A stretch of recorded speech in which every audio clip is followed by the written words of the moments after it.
Ladies and gentleman, ನೆಲ ಜಲ ಭಾಷೆಗಾಗಿ ಪ್ರಾಮಾಣಿಕ ಪತ್ರಿಕೋದ್ಯಮ. ನೀವು ನೋಡ್ತಾ ಇದ್ದೀರಾ ಫೋಕಸ್ ಟಿವಿ. ಪ್ರತಿದಿನದ ಪ್ರಚಲಿತ ವಿದ್ಯಮಾನಗಳ ಕುರಿತ ಎಕ್ಸ್ಪ್ಲೇನರ್ಗೆ ಸ್ವಾಗತ. ನಾನು ಹಬೀಬ್ ದಂಡಿ. ಎಸ್ ವೀಕ್ಷಕರೇ, ಇವತ್ತು ರಾಜ್ಯಾದ್ಯಂತ ಬಿಜೆಪಿಯ ಪ್ರತಿಭಟನೆಯದೇ ಸದ್ದು ಈಗ ಕೇಳಿ ಬರ್ತಾ ಇದೆ. ಯಾಕಂದ್ರೆ ಈಗಾಗಲೇ ನೆನೆಯಷ್ಟೇ ಬಿಜೆಪಿ ಸಂಸದರು ರಾಜ್ಯ ಸರ್ಕಾರದ ವಿರುದ್ಧ ಮಾಡಿರತಕ್ಕಂತಹ ಒಂದು ಏನು ಪ್ರತಿಭಟನೆ ಇದೆ, ಮೆಟ್ರೋ ದರದ ಕುರಿತಂತೆ, ಜೊತೆಗೆ ರಾಜ್ಯ ಸರ್ಕಾರದ ಆರ್ಥಿಕ ಪರಿಸ್ಥಿತಿಯ ಕುರಿತಂತೆ ಏನು ಪ್ರತಿಭಟನೆಯನ್ನ ಮಾಡ್ತಾ ಇದ್ದಾರೆ, ಆ ಪ್ರತಿಭಟನೆಗೆ ಈಗ ರಾಜ್ಯ ಕಾಂಗ್ರೆಸ್ ನಾಯಕರು ಕೂಡ ಅದೇ ತರನಾದ ತಿರುಗೇಟನ್ನ ಕೊಡ್ತಾ ಇರತಕ್ಕಂಥದ್ದು ದೊಡ್ಡ ಮಟ್ಟದಲ್ಲಿ ಚರ್ಚೆ ಹುಟ್ಟಾಗ್ತಾ ಇದೆ.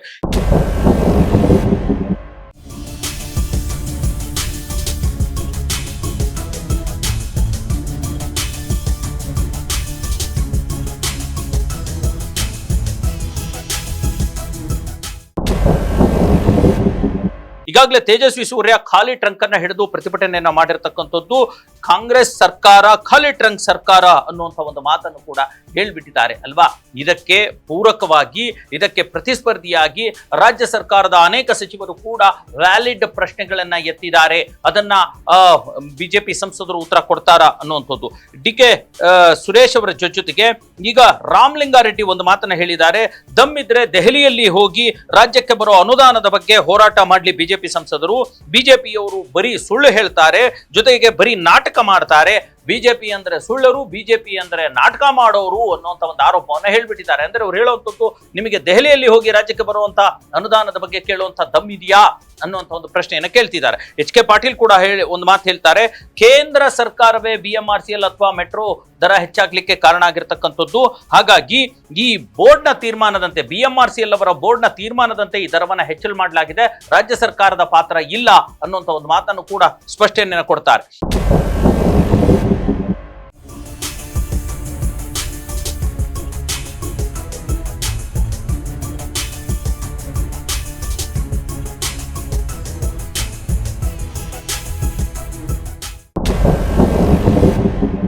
ಪರಮೇಶ್ವರ್ ಒಂದು ಮಾತು ಹೇಳ್ತಾರೆ, ತೊಟ್ಟಲು ತೂಗುವಂಥದ್ದು, ಮಗುನ ಚಿವುಟುವಂತ ಕೆಲಸವನ್ನು ಈ ಕೇಂದ್ರದ ಸರ್ಕಾರನೇ ಮಾಡುತ್ತೆ ಮತ್ತು ಇಲ್ಲಿನ ಸ್ಥಳೀಯ ಬಿಜೆಪಿ ಎಂಪಿಗಳೇ ಮಾಡ್ತಾ ಇರ್ತಕ್ಕಂಥದ್ದು.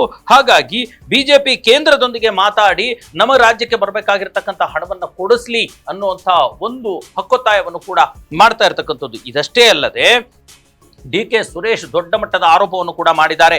ನಮ್ಮ GSTಯ 4-5 ಲಕ್ಷ ಕೋಟಿ ರೂಪಾಯಿಯಷ್ಟು ಹಣ ನಾವು ಕಟ್ಟಿರುವಂತಹ ತೆರಿಗೆಯನ್ನ ತೆಗೆದುಕೊಂಡು ಹೋಗಿ ಬಿಜೆಪಿ ಕೇಂದ್ರ ಸರ್ಕಾರ ಬಿಜೆಪಿ ರಾಜ್ಯಗಳಲ್ಲಿ ಹಂಚ್ತಾ ಇದೆ. ಇದನ್ನ ಕೇಳೋರು ಯಾರು? ಇದನ್ನ ಕೇಳೋಷ್ಟು ಧೈರ್ಯ ಅಥವಾ ಆ ಒಂದು ಶಕ್ತಿ ಬಿಜೆಪಿ ಸಂಸದರಿಗೆ ಇದೆಯಾ ಅನ್ನುವಂಥ ಪ್ರಶ್ನೆ ಕೂಡ ಹೇಳ್ತಾ ಇರ್ತಕ್ಕಂಥದ್ದು. ಯಾಕೆ ಮೌನವಾಗ್ತಾರೆ ಕೇಂದ್ರದಲ್ಲಿ ಮಾತನಾಡೋದಕ್ಕೆ ಅನ್ನುವಂಥ ಒಂದು ಪ್ರಶ್ನೆ ಕೂಡ ಹುಟ್ಕೊಳ್ತಾ ಇದೆ ಅಲ್ವಾ. ಈ ಪ್ರಧಾನಿಯಾಗಿರ್ತಕ್ಕಂಥ ನರೇಂದ್ರ ಮೋದಿ ಮತ್ತು ಅಮಿತ್ ಶಾ ಅವರ ಎದುರುಗಡೆ ನಿಂತ್ಕೊಂಡು ರಾಜ್ಯಕ್ಕೆ ಬರಬೇಕಾಗಿರ್ತಕ್ಕಂಥ ಹಕ್ಕನ್ನ ಕೊಡಿ ಅನ್ನುವಂಥ ಕೇಳೋ ಧೈರ್ಯ ಬಿಜೆಪಿ ಸಂಸದರಿಗೆ ಇದೆಯಾ ಅನ್ನುವಂಥ ಪ್ರಶ್ನೆ ಈಗ ಮೇಲಿಂದ ಮೇಲೆ ಬರ್ತಾ ಇರ್ತಕ್ಕಂಥದ್ದು. ಇದಲ್ಲದೆ ಹುಬ್ಬಳ್ಳಿಯಲ್ಲಿ ಈ ಒಂದು ಪ್ರಕರಣ ಏನಾಗ್ತಾ ಇದೆ, ಈಗಾಗಲೇ ಹುಬ್ಬಳ್ಳಿಯಲ್ಲಿ ಇದೇ ಫೆಬ್ರವರಿ 16ಕ್ಕೆ ಕಾಂಗ್ರೆಸ್ ಸಾಧನಾ ಸಮಾವೇಶ ಮಾಡಲಿಕ್ಕೆ ಹೊರಟಿದೆಯಲ್ಲ, ಇದೇ ಮೇಜರ್ ಇಶ್ಯೂ ಆಗಿ ಬಿಜೆಪಿ ವಿರುದ್ಧ ಮುಗಿಬೀಳಲಿಕ್ಕೆ ಈಗಾಗಲೇ ರಾಜ್ಯ ಕಾಂಗ್ರೆಸ್ ಪಡೆ ರೆಡಿಯಾಗಿರ್ತಕ್ಕಂಥದ್ದು. ಕೇಂದ್ರ ಸರ್ಕಾರದ ಅನುದಾನ ತಾರತಮ್ಯ, GSTಯಲ್ಲಿ ಬರ್ತಾ ಇರತಕ್ಕಂಥ ಹಣದ ತಾರತಮ್ಯ ಮತ್ತು ಬೇರೆ ಬೇರೆ ಯೋಜನೆಗಳಿಗೆ ತಡೆ ಹಿಡಿದಿರ್ತಕ್ಕಂಥದ್ದು. ಅಂದ್ರೆ ನೀರಾವರಿ ಯೋಜನೆಗಳಿಗೆ ಪರಿಸರದ ಸಮಸ್ಯೆ ಅಥವಾ ಒಂದು ಅರಣ್ಯ ಇಲಾಖೆಯ ಪರ್ಮಿಷನ್ ನ ಸಮಸ್ಯೆ ಹೇಳಿ ತಡೆ ಹಿಡಿದಿರ್ತಕ್ಕಂಥದ್ದು. ಇವೆಲ್ಲವೂ ಕೂಡ ಒಗ್ಗೂಡಿ ಈಗ ಬಿಜೆಪಿ ಮೇಲೆ ಮುಗಿಬೀಳಲಿಕ್ಕೆ ತಯಾರಾಗಿದ್ದಾರೆ. ಇಲ್ಲಿ ಹುಟ್ಟುವಂತಹ ಒಂದು ಪ್ರಶ್ನೆ, ಬಿಜೆಪಿ ಸಂಸದರು ತಾವೇ ಬಯಸಿ ಕೈಗೆ ಕಾಂಗ್ರೆಸ್ ಕೈಗೆ ಅಸ್ತ್ರವನ್ನ ಕೊಟ್ರ ಅನ್ನುವಂಥದ್ದು.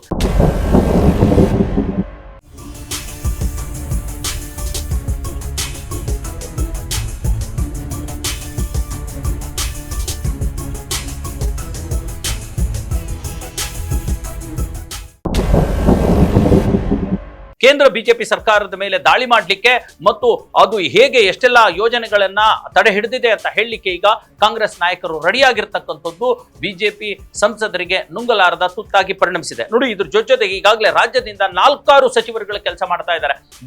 ಸೋಮಣ್ಣ ಅವರು ಕೇಂದ್ರದಲ್ಲಿ ಸಚಿವರಾಗಿರ್ತಕ್ಕಂಥದ್ದು, ಶೋಭಾ ಕರಂದ್ಲಾಜೆ ಅವರು ಇರತಕ್ಕಂಥದ್ದು, ಪ್ರಹ್ಲಾದ್ ಜೋಶಿ ಅವರು ಇರತಕ್ಕಂಥದ್ದು. ಈ ಸಚಿವರು ಏನ್ ಮಾಡ್ತಾ ಇದ್ದಾರೆ? ಯಾಕೆ ರಾಜ್ಯದ ಬರ್ಬೇಕಾಗಿರ್ತಕ್ಕಂಥ ಅನುದಾನದ ಬಗ್ಗೆ ಕೇಳ್ತಾ ಇಲ್ಲ ಅನ್ನುವಂಥದ್ದು ಒಂದು ಕಡೆ ಆದ್ರೆ, ಇನ್ನೊಂದು ಕಡೆ ಏನ್ ರೈತರ ಪಕ್ಷ, ಮಣ್ಣಿನ ಪಕ್ಷ ಅಂತಾನೆ ಹೇಳ್ಕೊಳ್ಳುವಂತ JDS ನಿಂದ HD ಕುಮಾರಸ್ವಾಮಿ ಅವರು ಕೇಂದ್ರ ಸಚಿವರಾಗಿದ್ದಾರೆ ಮತ್ತು 2 ಹೆಚ್ಚುವರಿ ಯೋಜನೆಗಳನ್ನು ಕೂಡ ಅವ್ರಿಗೆ ಕೊಡಲಾಗಿದೆ. ಈ ಹಂತದಲ್ಲಾದ್ರೂ ಅವ್ರು ಮಾತಾಡಬಹುದಲ್ವಾ? ರಾಜ್ಯಕ್ಕೋಸ್ಕರ, ಕಾಂಗ್ರೆಸ್ ಪಕ್ಷಕ್ಕೆ ಬೇಡ, ರಾಜ್ಯಕ್ಕೋಸ್ಕರನಾದ್ರೂ ಮಾತನಾಡಬಹುದಲ್ವಾ ಅನ್ನುವಂಥ ಪ್ರಶ್ನೆ ಈಗ ಅವರಲ್ಲಿ ಹುಟ್ಕೊಂಡಿರ್ತಕ್ಕಂಥದ್ದು. ಈ ಪ್ರಶ್ನೆಗೆ ಬಿಜೆಪಿ ನಾಯಕರು ಮತ್ತು JDS ನಾಯಕರು ಉತ್ತರ ಕೊಡಬೇಕಿದೆ.